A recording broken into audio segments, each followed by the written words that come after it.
Okay, we're gonna get started here in a minute. The bell hasn't rung, but here's the prompt for today. You just write this in your binders.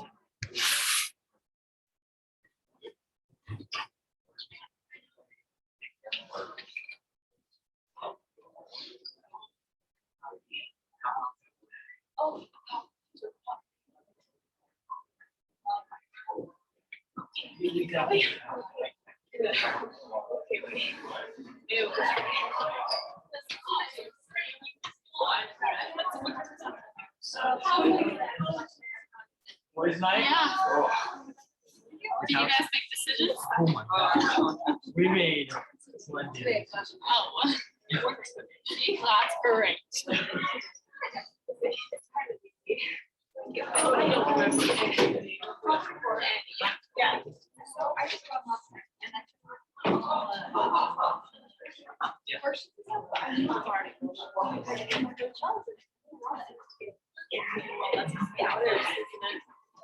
Addison Rogers. Oh, That is incorrect. I saw a number of you at, I hate that. That's happened. Your name's Maddie, and it's just bad. Oh.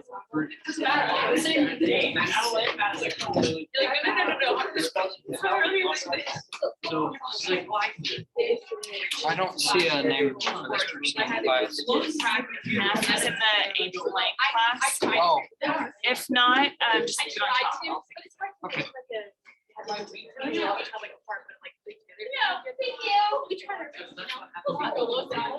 You were still pretty bad. You were so bad.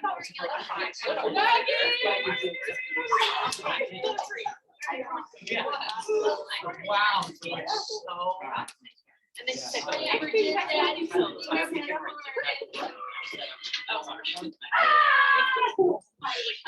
Oh, Babes.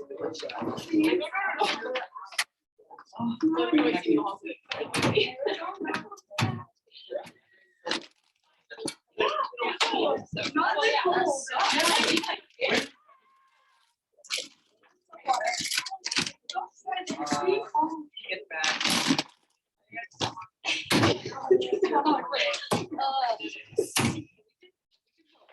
Oh,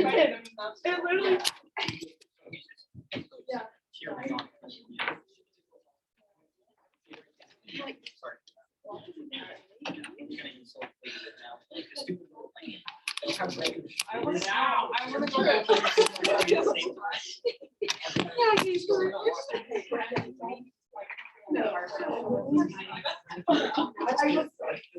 Okay, everyone get out paper for your binder for this prompt. oh gosh. And then I want you to write down the questions because I have to take this off the screen really quickly. So write down the questions that you have to answer.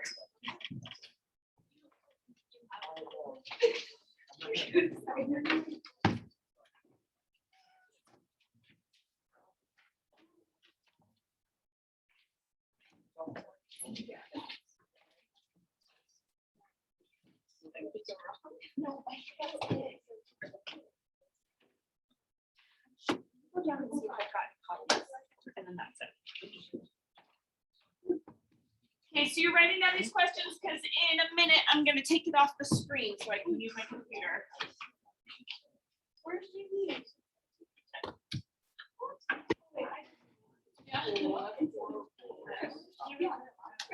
And everyone's doing this prompt. We're starting a new unit.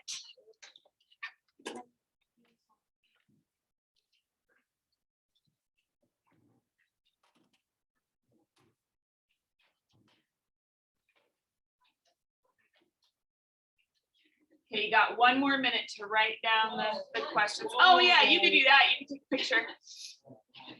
I didn't even think of all your newfangled technology.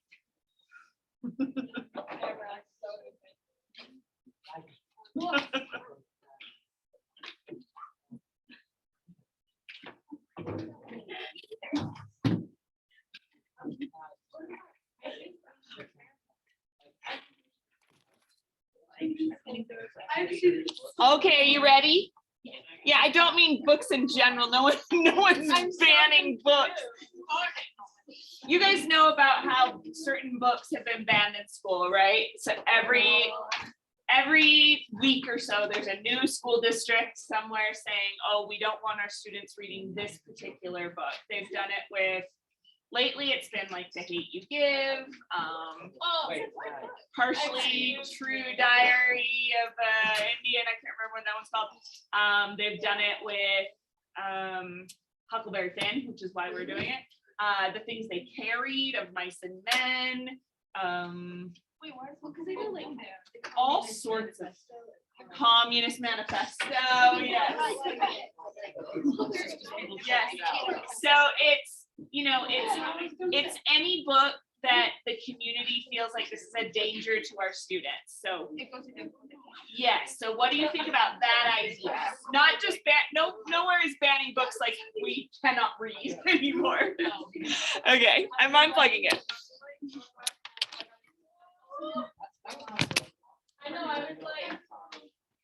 Okay, so I'm gonna get these books checked out to them, and if you are not here today, you're gonna have to use the PDF for today.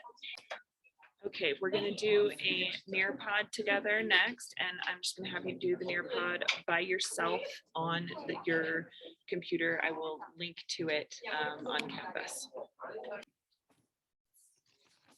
Okay, so we are reading a sequel, which might seem a little bit weird, but the books are so different. He started Huckleberry Finn to write a sequel to Tom Sawyer, but it very quickly became something much deeper than that. Tom Sawyer is a pretty straightforward children's book.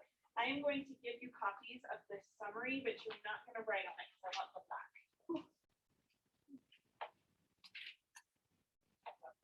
You're going to give these back to me. We're just going to read the summary of Tom Sawyer, and really that's all you necessarily need. It's not that Tom Sawyer is a bad book, it's just a children's book. And so there's like kind of a very little to analyze in Tom Sawyer. It's just a fun book about a cute kid who tricks people. Kind of a Dennis the Menace type of kid. But he's friends with a little boy named Huck Finn, and that's where Mark Twain takes the story in the next book.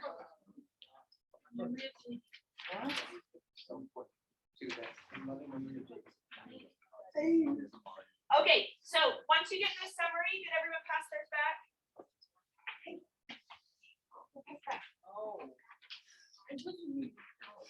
Okay, once you get this summary, I want you to take a couple minutes and just read it through on your own.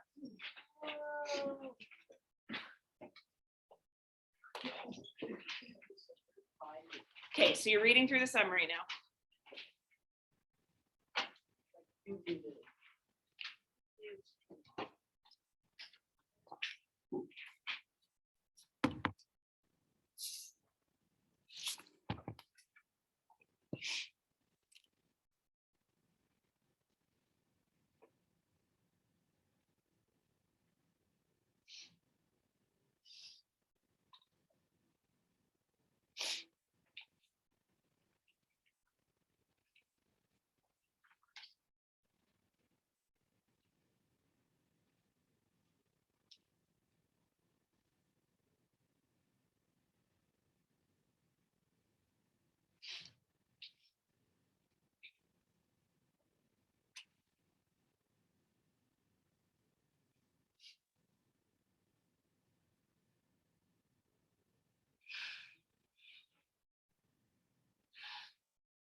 When you're done reading, in your notes, right under your prompt, just write down what you think it would be important to know about Tom Sawyer, the book. So what do you think is important to know about the adventures of Tom Sawyer in order to read its sequel, Huck Finn? What seems to stand out?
Okay, yeah.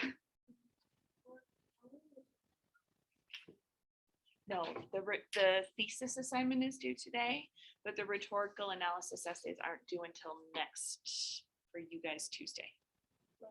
Monday, because of virtual Friday. That's right. So next Monday. Okay, tell me what seems, oh yeah, Keegan. Yeah. Is the thesis statement like the first sentence in your essay? Right? It's the last sentence of your intro. So you use that Oh, soapstones yeah. intro and then last sentence of your intro Okay. as your thesis. Yeah. And I posted the PowerPoint that I was using for my other class, and I don't know if I added you guys to it. I will add you to that PowerPoint so that if you forget some things or you felt lost in class, you can go back to that and check it out. And it explains how to do the intro with that PowerPoint. Are there any other kind of logistical questions like that to ask? Okay. Tell me what you think stands out about the Tom Sawyer summary. What do you think we'll need to know moving forward into Adventures of Huckleberry Finn?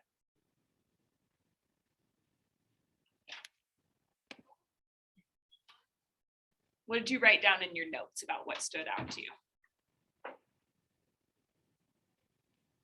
Yeah, Emily. Yeah, okay, so it talks about how his mother is dead, and in this it says, what about his dad? His father's the town drunk, so essentially an orphan, like he has no one looking out for him at all, which kind of creates like some opportunities for Huck, like he gets to sort of gallivant around town doing whatever he wants to do and getting into adventures, but you can imagine that it's not a great situation for a kid to be in. So if you were going to say.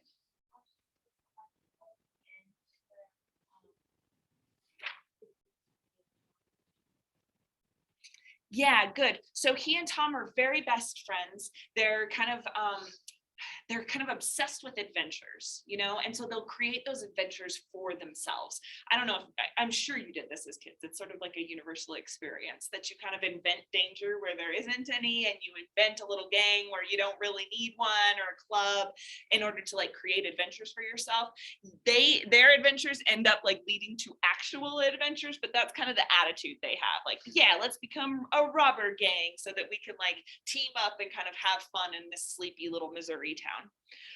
Yeah, that's really important. And at the end of this, did you notice how they found the box of gold? So we start Huckleberry Finn with Huck Finn being an orphan. His dad, I mean, basically an orphan. His dad's the town drunk, and he is very rich.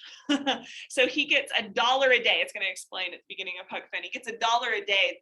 Like it's one of the town officials puts the money away for him, and like he just gets this money, but he doesn't really have much to spend it on, so he's kind of just like, and that's cool, and he's like a little kid about money, just like, I guess money's good, you know, I'm very wealthy now. I did the math, and it's like the amount of money that he ends up getting is like over $150,000 that he just found in a cave. Yeah, Xavier. Oh, did you have your hand up? No, okay. Yeah, it's a really good attitude that he has towards money. All right, anything else that we need to know from this reading that you think will stand out? Yeah, Sophie. Yeah, okay, so at the end there, someone is in the town is going to sort of like take on his caretaking and be really nice to him and raise him up, right? Tell me about the racial slur in this, because this is just the summary of the book. Even the summary on its own is offensive, but I think it could give us some clues as to why Adventures of Huckleberry Finn is banned in a lot of places. What use, like, tell me this. How is, even in the summary here, how do we learn that Tom Sawyer is like working with or against racial stereotypes?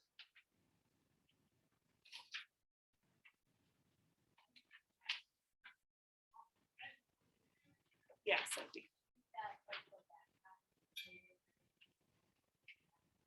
Yes. Yeah, even just that term half breed is offensive, right? Because you're like saying that like it's like a term for an animal, and yet you're referring to a human like this. The fact that it calls him Injun even in 1879, whenever 76, when this was printed, that is an offensive term to call a Native American. Indian would have been far more appropriate at the time. So for them to refer to him as Injun Joe over and over again, it's like a sign of disrespect for this character based on his race. And that is something that will continue into Huckleberry Finn. And that's something that we have to talk about carefully today and continue talking about, because it's the number one, I mean, it is the reason that Huckleberry Finn has been challenged so many times. So let's go back to that prompt that you guys were talking about. What do you think, before we ask this question, I'm going to put up a list of banned books that I found.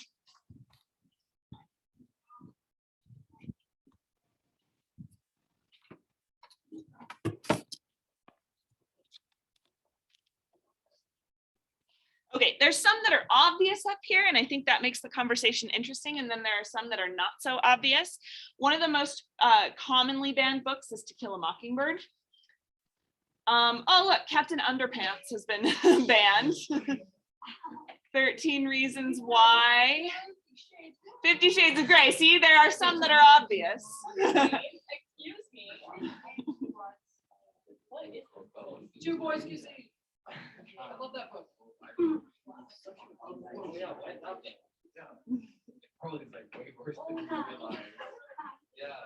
Speak is one that a lot of 10th graders here have read, so that's one that they ban.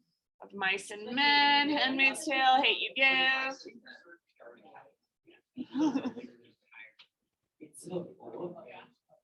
Persepolis, that's one that a lot of 10th graders read if you were in. Yeah.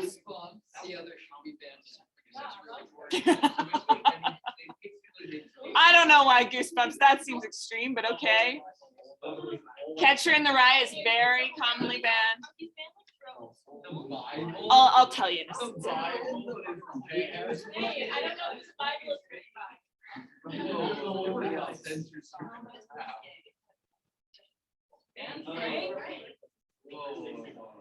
Yes, Anne Frank talks about she talks about liking boys in a way that people don't like, so that's been banned. Don't look at that one.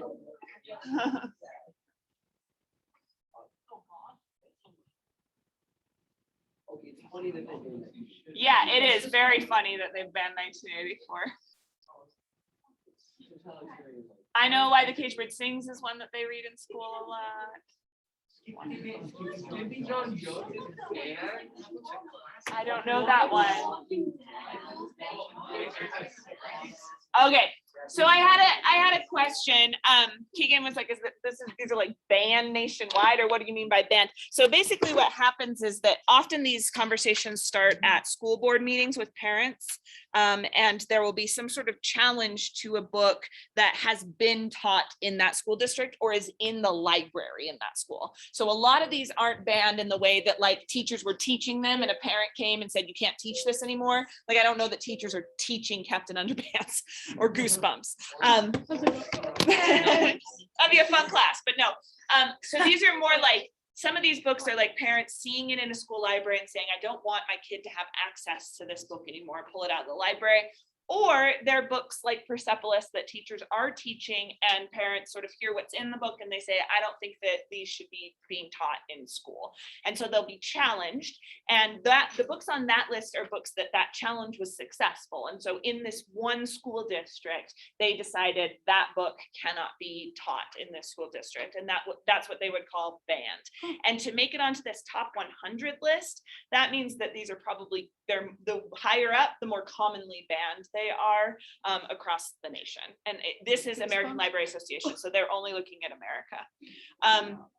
So for some of these books, let's think about it. What are they banned for? I think a lot of them it's language. The things they carried is surely banned for language. It's got like, Sarah at Cyclist teaches it. Has more than 70 F words. I think she said she counted them. That's just a fun thing to do. So there are some books where it's like it's language. There are some books where they're banned for violence, although that is way more rare than the other two things. So language, sexual content, a lot of them are banned for that. And then you were noticing on that list, a lot of them are banned for like specific kinds of sexual content, like any like depiction of homosexuality is usually challenged at some point, and any like, I don't know, unwholesome sort of representation of sexuality is the way that they would see it. So Diary of a Part-Time Indian, that's banned because of one page where it talks about sexuality in a way that parents really don't like. I was on the literature selection committee for our school district for a few years. And that one was talked about twice. It came up for review. And it was defended both times, so it's not banned in our school district, but we do have a literary selection committee where some books are brought forward and teachers say, I would like to teach this, and the committee ultimately decides, no, you can't teach it. So I don't know that we'd call that fully banned, but essentially it is. It was never like necessarily challenged by a parent, but it kind of went through a process where they're like, this can't be on the list. So we have a list of approved books that we can talk about. So in ninth grade, I read The Hate You Give, The Language Arts. That one's not banned in our school. Oh, okay. Yeah. I was like, was it banned recently then? So it's just in some school districts. So I know there's like, there's one school district in Idaho that's kind of famous for making the news. And I know recently they got that one banned. So our school district, I mean, Mrs. Day still teaches that one. So our school district, that one is not banned. And I would say out of like Utah school districts, Alpine bans a lot more than we do, but we've got a few that have come up for debate. So what do you think of that idea? General thoughts about banning books in schools, about censorship in schools? We can start with, oh yeah, okay, Kaylee. I feel like there are other things, like for one thing, if you're banning a book, that's like the opposite of what people are doing. Like if you say your child can use knowledge to like hurt someone, or they'll like something like, I think why not teach people to teach them what this is about, like why this is right or wrong, and so they can teach them how to do it this way, and not let them discover by themselves. They're on their own. Oh, great. And well said. Like, it's like giving them a little bit of a safe spot to like think about these ideas so that you can kind of guide them morally, rather than maybe they just come across the books on their own and decide, oh, this is a good idea to me. Yeah, Dash? So I personally don't think we should be banning books because like I don't think any knowledge should be restricted, and it's like heavily restricting knowledge. And like we'll restrict like certain like authors and like they're like racial minorities and stuff, and they're like talking about like those books get banned a lot. Yeah. So one reason, I mean, The Hate You Give, Huckleberry Finn, To Kill a Mockingbird, those books are banned in a really interesting way because it's like they're authors that are talking about oppression, but they are doing that using crude language. And so all three of those books have been banned for the specific racial slur, the N-word. Those are the reason they don't want that one in school, which is interesting because it's like that person's trying to maybe talk about oppression and yet they want to shut down that conversation because of the way they're talking about the oppression, you know? Yeah, Bryn. I think especially in high school, like it wasn't like make your own choices and read this kind of books and see like our opinions on it and like what she's saying, like it's better to have us like read it now than like later in life and we're like, why weren't we taught this? You know, like and we can actually have an opinion and like know what's going on in the world. Yeah, so it's a way that your teachers can guide you towards that opinion. Isn't that kind of dangerous in itself? If you get a bad teacher that's like, Yeah. you know, I don't know, Don? I think that initially I was thinking like there should be none, but there should be like a little bit. Like I don't think 50 Shades of Grey should be available in school. Right, okay. Well, I think that things like Communist Manifesto is like wrong because I think that people should be able to like read that for themselves and like kind of gain those. Yeah, so where do we draw the line? Like somehow do we define what pornography is or? That's the thing. It's like if you say we should just get rid of all like crude like sexual books, then like people are just gonna take that and get rid of books because they have homosexuality in it. Yeah, And I think that's wrong. I think it should just be like super explicit. okay, It's just hard because it's like a grade. right. There's a shade of gray. But yeah, it's like you're trying to figure out, there's a famous Supreme Court decision about banning books, particularly it's about Henry Miller's Tropic of Cancer. And he says someone was trying to get him to define what makes it bad, you know, and he's like, I can't define pornography, but I know it when I see it. And so it's like this way of like, it does have this gray area that makes it super complicated because one person's pornography is another person's art, you know? Yeah, Maggie. Sometimes you could think ban some books because be a little bit excessive, and it's just good because they're aware of other people's thoughts and what they're learning and like how that's gonna affect society and like the future and stuff. But like sometimes it's a little excessive than just like, oh, let's ban this book, you know, because like if you also need to learn, but if you're just like, but you also have to be aware of what's going on. Yeah. So And you part go of that, either way. I think is being aware of the community you are in as Yeah. well, because we are a public school and a public school is supposed to serve the community. So potentially you need to be aware of what members of the community want their kids to be exposed to as well. Yeah. Keegan, Katie, Emily, and then over to Sophie. I don't think books should be banned because we're already kind of exposed to this stuff. Like we're gonna get exposed to everything in those books eventually, and even if like we already weren't, you know. So we might as well just make it like a learning experience and read about it and like pick apart like the sentences and stuff instead of just like, you know what I'm trying to say? Like Yes. we're gonna be exposed anyway, so might as well just make something out of it. Yes, I hear way worse things in the hall than I hear in Huckfin, as unfortunate as that is. And so a way of like preparing, but also just contextualizing the bad stuff that you're being exposed to. Katie? It doesn't really make sense to me because like as soon as you tell somebody they can't have something, like you want that thing. Oh, yeah. And so it's kind of like Well, a certain personality. yeah, it's like, I'm just like finding a different way to get that book. Like you can Yeah. have it out of schools and you can have teachers not teaching it, but there's still Amazon, there's still bookstores, there's still public libraries that you can go to. So it's just like Yeah, it's not like you're cutting off all their access. you're just That making specific it book is just more like, you can't check it out. It's not enticing. cool. Yeah, So it's just like, okay. I know. I don't think anyone in their right mind would want to read the Communist Manifesto if it wasn't banned. It's hilarious. I mean, we read part of it last year. Do you guys remember? Yeah, we read part of the Communist Manifesto, but it's like, Oh, yeah. it's even if it's boring, is what I'm saying. Is that like, I don't know that kids would be like, I'm really into economic theory now, you know, unless they heard that it's this dangerous idea and then we seek it out. I was that kid. I was the kid reading Stephen King in elementary school because people told me I couldn't, you know, which is a problem in some ways. No, All I right, just Emily. avoid books in general. I would, but I mean, there's fun, right? I also think it's about intent Yeah. because I mean, for a lot of, I don't know,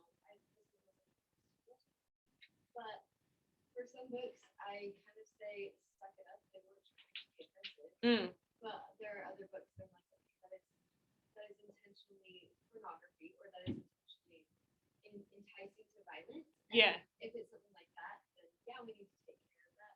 But other than that, Okay, so so you're talking a little bit about thematics, right? Like if the book in general, and this maybe you're not well educated about it, but you were talking about an ancient Greek theory between Aristotle and Plato, where Plato said if you read something bad, you're going to be incited. So if you read something bad, you're going to take that on and you're going to imitate that kind of behavior. So if you read a bunch of swear words in a book, you're going to start swearing too, you know?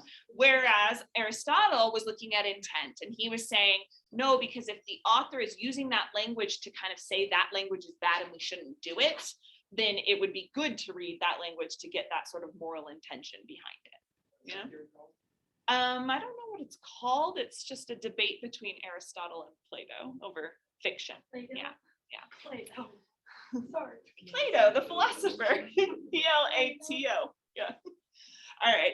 Sophie. I think that like if you're teaching it in class, you can have a rate on some books. It should be taught in like a scenario or people may not want to, but I don't think it should be random. That's like the original choice of some curriculum. We thought that's wrong and just rating like in the library, so we can like go to the beginning of the book, but that's like the choice. That's like we're all getting the experience. Read about it and like know about it before.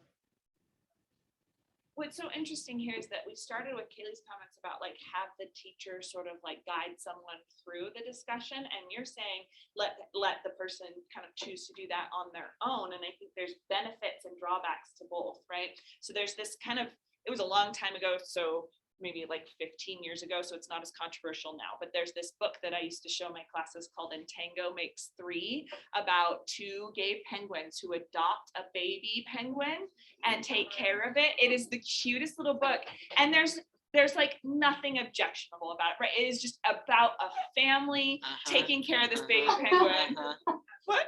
Oh, no, I mean, it's not like, you guys have been using the word explicit. It's not explicit, it's about penguins.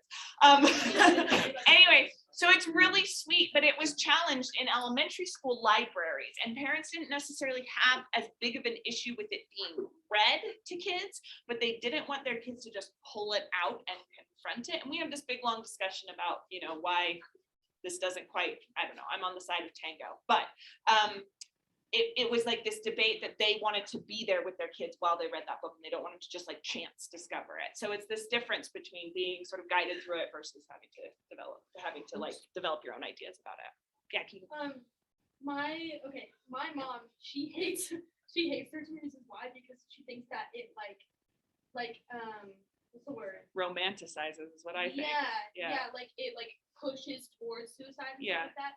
And like I really think that's like what you have to think about with all of these books, like if it really supports the cause that it's talking about, or if it's trying to teach you why you shouldn't do the cause. Like, Yeah. Like the Frederick Douglass, like you know what I'm trying to like. Yes, if we read Frederick Douglass just for content, we'd read that scene that your group did, and a parent might say, I don't want my child exposed to this depiction of cruelty, right? Yeah, But his intent is, exactly. yeah. Yeah, I feel like if the intent's good, then we should be able to read it. okay, all right. Eli. Sorry. I was thinking more like sort of what you were saying back there about like, I think it's more about like the purpose of having a book. Like, what is the reason for having it in the library? So let's say like we'll read Night in like ninth grade or something. Right. It's like a really traumatizing book because Right. it's really about like genocide. But it, like you have these discussions in class that teaches you why to read the book and why it's important. But if you just have that book in there, like there's no purpose just having it on a shelf and you don't really understand what's about, just pulling it off and read it to your kid and be like, have fun with that and never explain to them. Yeah. Like the purpose of having book in the library is where we have just this open library where you can go and get the things you want to learn more about and certain things you need to learn in class because like it's necessary to examine these ideas with actual education behind it. Mm-hmm. But if you have a book that's kind of just written by somebody who's kind of doing it out of resentment for their own bias in some way, then there's not really a purpose for having it there. Like the way like the pros and cons of having books like Huck Finn, yeah, like you learn how to use a racial slur in a grammatically correct way. Yeah. But I mean, that is in there, yeah. like, that has pros and cons of, you are learning some horrible things about humanity. They're Yes. Also very important concepts, but if you just have a book that just has crude language in it, and it's just a fun romp through the woods, Yes. there's no purpose in having. Which is the majority of books, right? Like most books are written for entertainment, like authors want that people to buy their books. So a lot of the reasons, and I'm the English teacher, but it's true that a lot of the books down there are pretty trashy, So, and yeah, go ahead. so like if the purpose of a book is just like to be there to fill up space and there's no purpose for it being there, Yeah. then it's not there for education or for a specific intent. It's just because you can. And then we get into the danger though of who gets to decide which purposes are valuable and who doesn't, that's tough. Gavin. On the list, also said the Bible. Yeah. And I think that, Hilarious. I think that's kind of okay. Interesting. Because, That's true, but Because- yeah, the way it would be taught. in our country, we don't have very many children. Not in school. And I feel like you will also show oh, we don't have any Islam or Buddhist teaching platform that's Yeah. and I think that is but like the way I but still I would go to Yeah. the school library and check out the Bible because I actually want to read it. That's like not being taught, it's just there if you want to access it. In the No one's- library. No one's forcing you to. Yeah. Yeah, but if you were to teach, if I were to get up here and say, here's the truth of the Bible, that's different than saying, here's how we can read it through a literary lens. But yeah, and I think we get into a lot of danger with that I think thing, and so just get it all out. How How people feel. Right. They just have the Bible. Right, right. But in a comparative religion class, it would make sense. Yes. Okay, so I also think like sometimes banning books could be like for that specific reason, because everyone puts their own twist to a story. Like you could tell a story that can originally happen, but someone could put their own twist to it. So like I could say this about the Bible, but you could say something else. And so that could be a reason why you like wouldn't really want that to be taught in like school or something, Because it becomes a religious and discussion. it can be and it could be like offensive not only to people who like who care about it, it's like offensive to people who just like, wait, why are you telling me this when I have my own opinion, So it We get can just- into danger with the Bible issue too, though, because I've taught a book called The Stranger, which is an existentialist book, which isn't necessarily a religious position, but it kind of is because it's like a very atheist book, and yet I teach it to kids. So I don't know. It's this question is super complicated. I'm going to go to 2 more comments and then we're going to move on to watching this video about it. So Emily and then Sophie. If I could get to the Yeah. On one side of the sensory books, in schools for valid reasons, for then at the same time, like censorship of media, that's not okay, right? Mm. And so why should one form of censorship be? Others not, but at the same time, it's also like, I don't know, just something. That's fascinating because It's freedom of speech, right? Yeah. It's an author's form of freedom of speech that they just put in their book. Why, who has the right to deny that? And which means they get rid of that, but. yes, and we do feel a lot more comfortable with censoring movies and censoring audio. Like I can't make a case that a film clip I want to show you that uses the F word, I can't make a case for that. They will just shut that down. You cannot show that, right?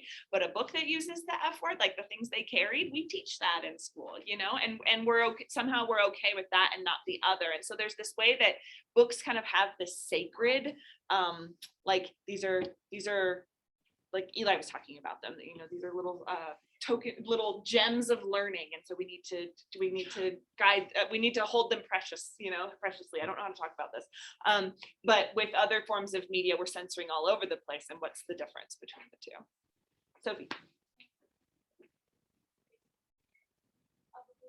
It's hard to really say like, oh, we have a bad. A lot of, like they were saying, a lot is like entertainment, but like, and then we're not Yeah, it has a lot of violence.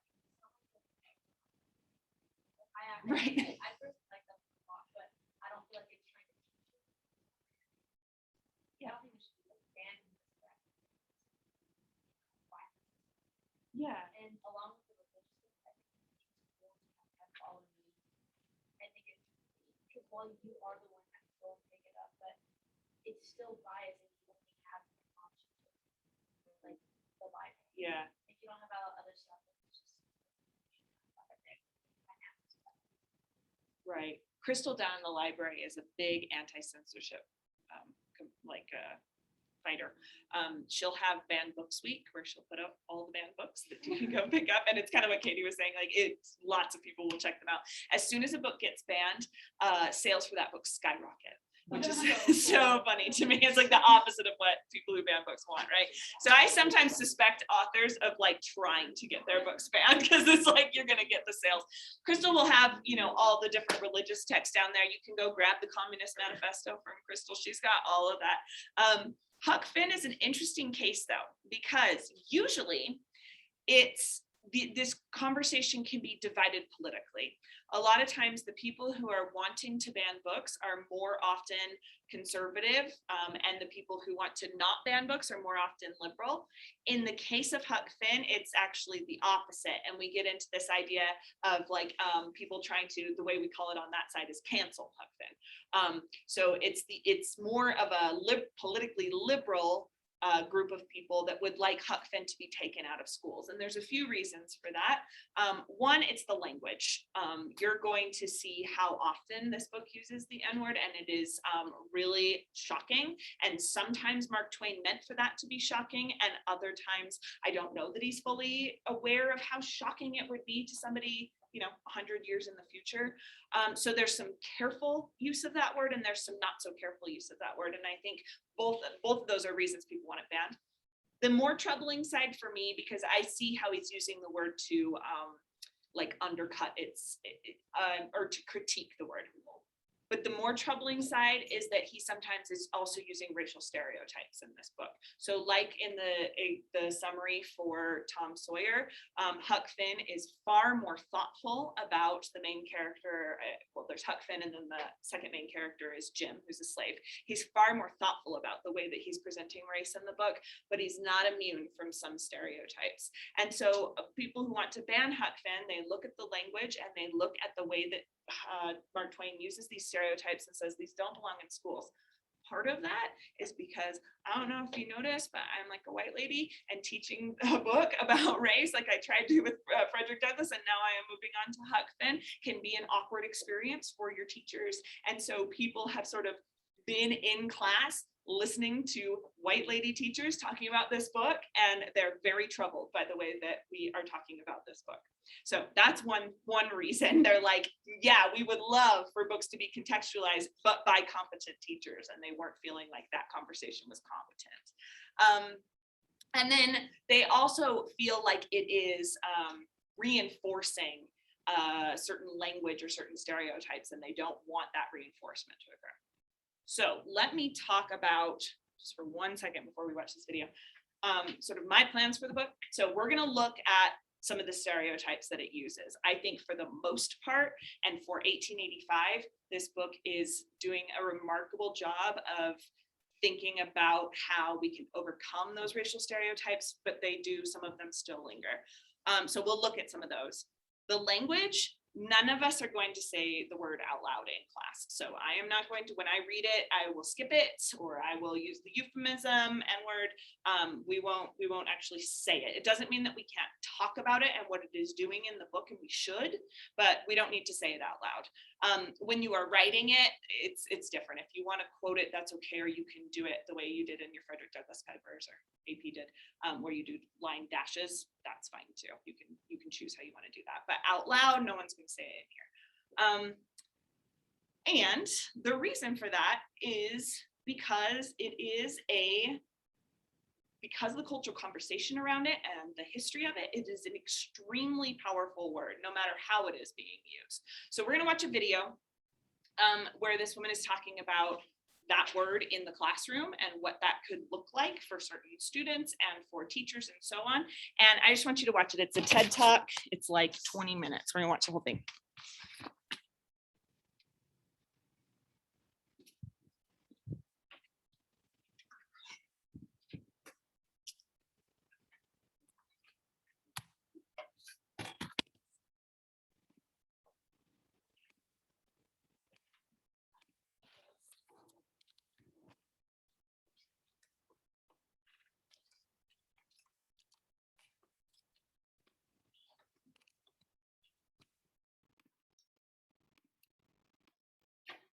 There's a book that substitutes the N-word and they use the word slave instead. And I'm hoping by watching this video, you can see why, like, I don't know. I don't think it's Do we have the okay. uncensored version? So yeah, you have the uncensored version, you have the real version.